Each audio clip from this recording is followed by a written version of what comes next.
Hello and welcome to Sapphire Wire. I am Ty Kalpo, your co-host, and this is our brand new community arts podcast, where we will be delving into fresh vocals and the good vibes of the Hudson Valley and beyond. On today's show, we have artist Damon Banks from Beacon, New York, and here at our round table with us are Ellen Kay, Alan Joseph, and Ethan Fine. I'd like to introduce Ellen Kay, our co-host who brought us all together to create this podcast. Ellen, could you introduce our guests? I'm happy to, Ty. Damon Banks is a local and NYC artist, producer, and teacher. His wife and music partner, the violinist Gwen Lasser, was planning on being here with us today, but she got stuck in the airport in Colorado. Is that what happened? So we're setting up a new time for us all to record together super soon.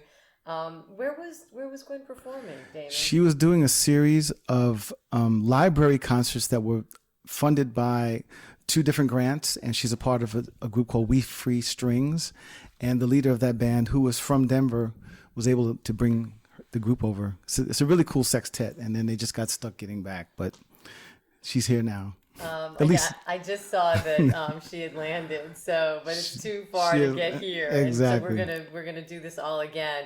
I did see the beautiful photos. You said you had wanted to be there too, right? Yeah, I have a lot of family in Aurora, Colorado, which is a suburb, and I was trying to make it out there. Maybe we can do our own concert or some other kind of workshop on our own, but a couple of things just didn't work out. But we're looking forward to going back on our own, doing our own music, and also being able to visit my family. So it'll happen. All right. But you've been out there before. You have family out there, so you've been out there? I have family out there, but I've never been outside of Denver International Airport. I've been in the airport like 10 times. It has to change because I know the airport very well now, and I want to get out. It's got to be more to see than that. Gwen almost didn't make it out today. Absolutely. There's something going on. We have that in common, something's going on.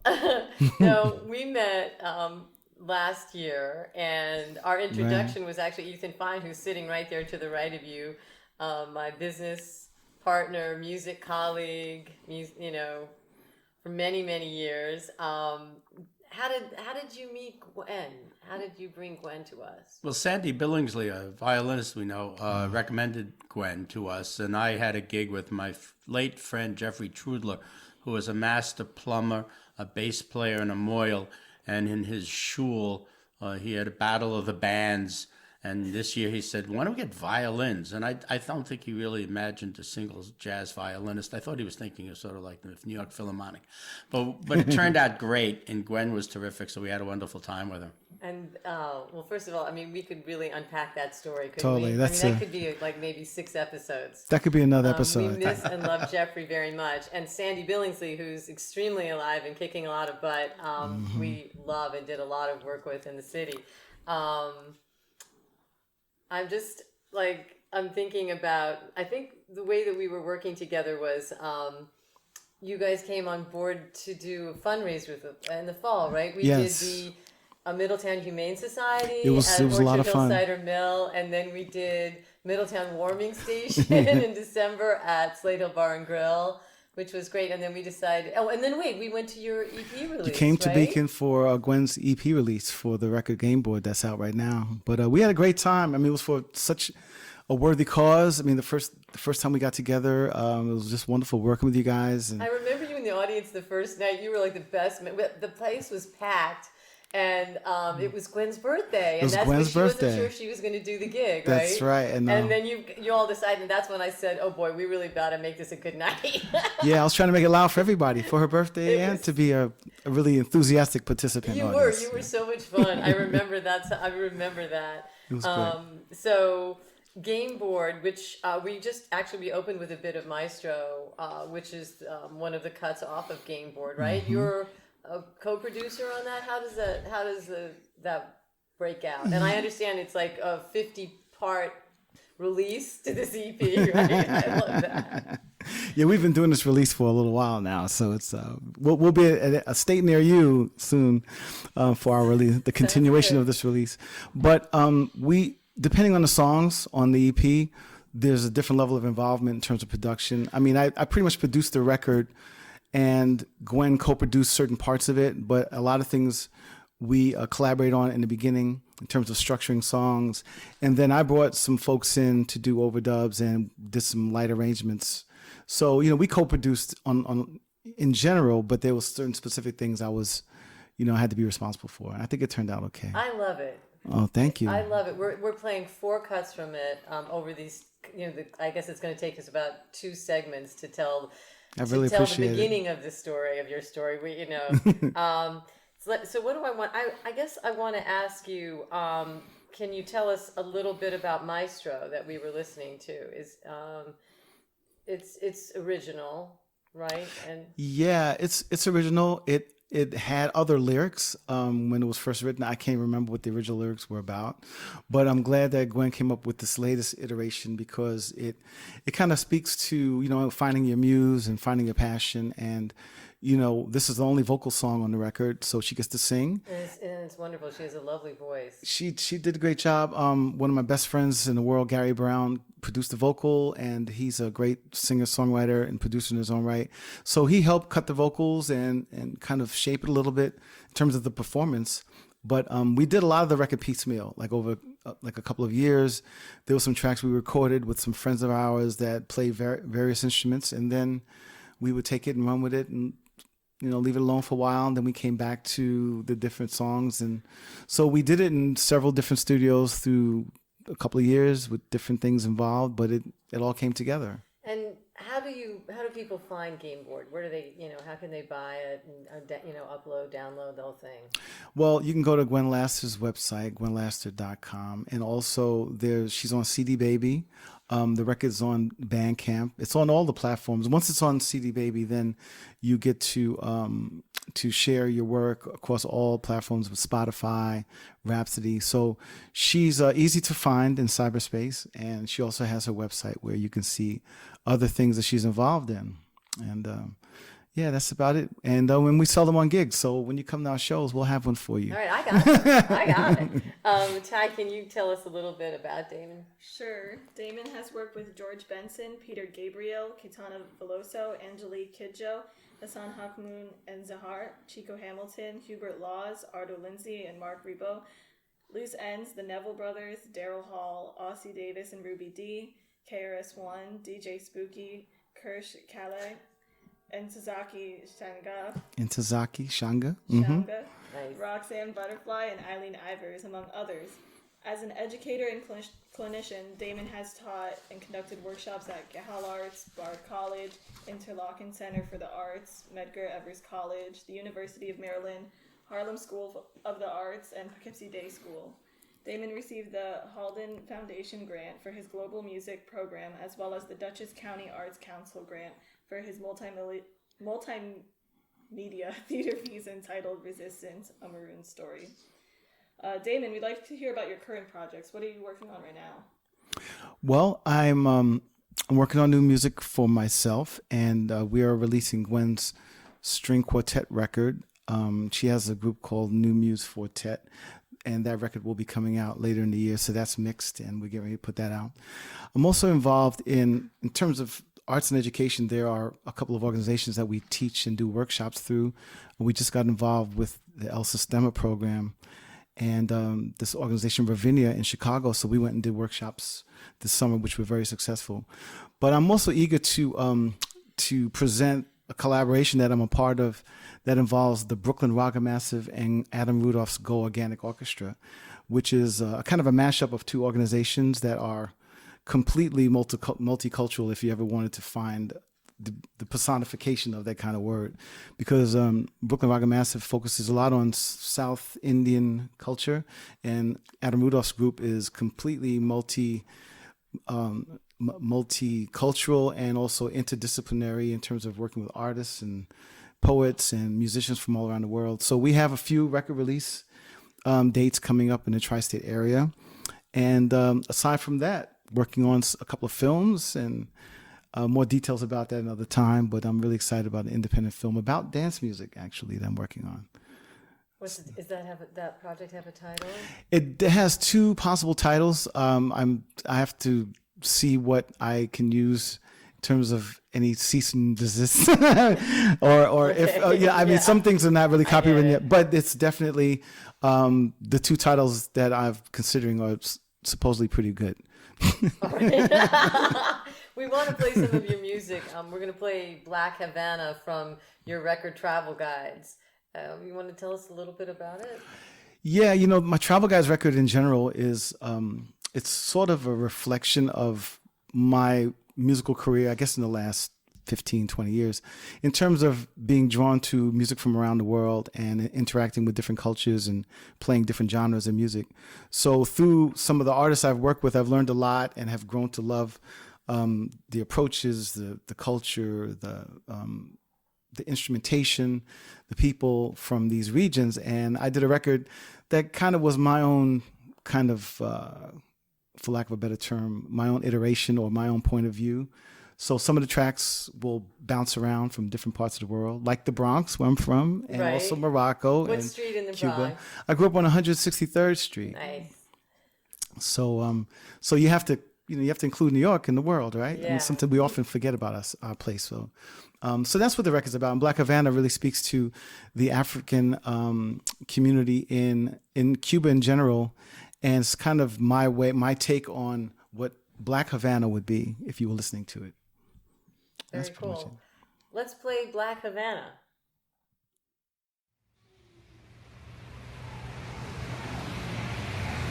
Black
Black Havana's off Travel Guides.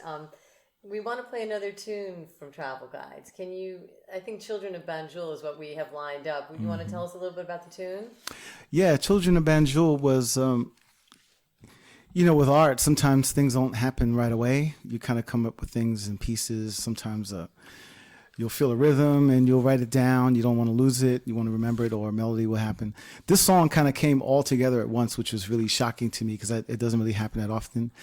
And when I thought about the mood of it, I thought about the Sahara, I thought about West Africa and just that kind of mood and that kind of aesthetic. So I asked my friend Brahim Fribgan and my other friend Jemshid Sharifi to be involved in the record. And they've done so many things throughout the world and in their careers with music from the Middle East, from North Africa.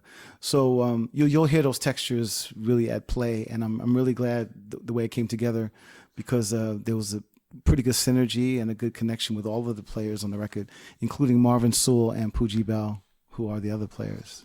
Nice. Okay, we're going to listen to Children of Banjul. Here we go. Let's hit it.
Children of Banjul by Damon Banks off his record Travel Guides.